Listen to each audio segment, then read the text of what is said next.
Diesel, ವಿದ್ಯುತ್ ಯಾವುದೂ ಬೇಡ, ನೀರಿದ್ರೆ ಸಾಗುತ್ತೆ ಈ ರೈಲು. ಹೊಸ ಹೈಡ್ರೋಜನ್ ಚಾಲಿತ ರೈಲು ಸಂಚಾರಕ್ಕೆ ಸಿದ್ಧ.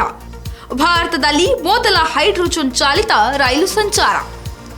ಅತ್ಯಾಧುನಿಕ ಹಾಗೂ ಸದಾ ಸಫಲತೆಯ ಹಾದಿಯಲ್ಲಿ ಸಾಗುತ್ತಿರುವ ಭಾರತೀಯ ರೈಲ್ವೆ ಇದೀಗ ಮತ್ತೊಂದು ಮಹತ್ತರ ಹೆಜ್ಜೆ ಇರಿಸಿದೆ. ವಿದ್ಯುತ್, ಡೀಸೆಲ್ ಬಳಸದೆ ಹೈಡ್ರೋಜನ್ ಇಂಧನ ಮೂಲಕ ಸಂಚರಿಸುವ ಹೊಸ ರೈಲು ಸೇವೆಗೆ ಭಾರತೀಯ ರೈಲ್ವೆ ಮುಂದಾಗಿದೆ. ಭಾರತವು ತನ್ನ ಮೊದಲ ಹೈಡ್ರೋಜನ್ ಚಾಲಿತ ರೈಲನ್ನು ಪ್ರಾರಂಭಿಸುವ ಮೂಲಕ ರೈಲ್ವೆ ವಲಯದಲ್ಲಿ ಐತಿಹಾಸಿಕ ಮೈಲಿಗಲ್ಲು ಸ್ಥಾಪಿಸಲು ಸಜ್ಜಾಗಿದೆ. ಈ ರೈಲು ಇದೇ ಮಾರ್ಚ್ 31ರೊಳಗೆ ಹರಿಯಾಣದ ಜಿಂದ್ ಸೋನಿಪತ್ ಮಾರ್ಗದಲ್ಲಿ ಕಾರ್ಯಾಚರಣೆಯನ್ನು ಪ್ರಾರಂಭಿಸಲಿದೆ. ಈ ಪರಿವರ್ತನಾಶೀಲ ಉಪಕ್ರಮವು ಸುಸ್ಥಿರ ಸಾರಿಗೆ, ಇಂಗಾಲದ ಹೊರಸೂಸುವಿಕೆಯನ್ನು ಕಡಿಮೆ ಮಾಡುವ ಮತ್ತು ಶುದ್ಧ ಇಂಧನ ಮೂಲಗಳನ್ನು ಅಳವಡಿಸಿಕೊಳ್ಳುವ ಭಾರತದ ದೃಷ್ಟಿಕೋನದ ಸಾಕಾರ ರೂಪವಾಗಿದೆ.